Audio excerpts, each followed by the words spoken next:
So yeah, this is part 2 of those elderly secret keepers.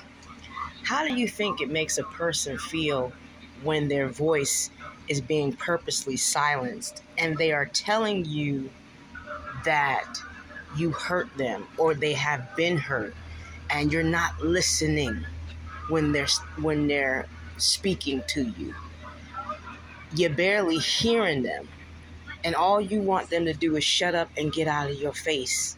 You don't want to take accountability for what you've done. You don't want to think that your son or your daughter did that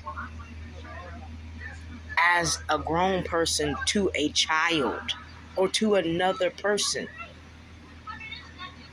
There are too many mothers out here and fathers that ignore the abusive behaviors in which their sons and their daughters inflict in a relationship, whether it be with their significant other or their children, hell, their grandchildren, and y'all sit back and be silent and act like nothing happened.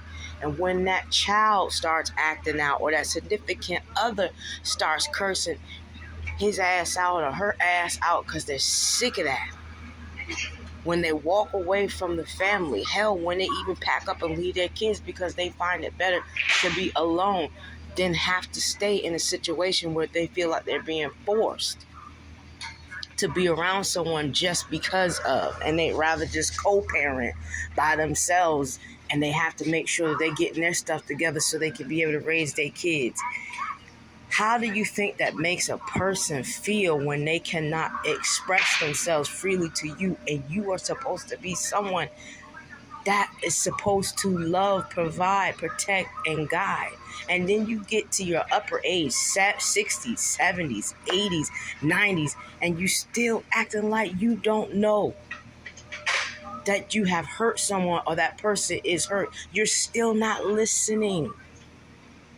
You're still not paying attention to what they're saying because you don't want to really face the music that you either didn't care, you allowed it to happen, you knew about it happening, and you want to pretend that it didn't. That it didn't. And it did. So when are you going to take responsibility and accountability for making that change? Are you? Or are you going to take that shit to the grave with you and just let it continue to carry on as a generational curse in the family, as something that shouldn't be known or talked about? Come on now. Come on.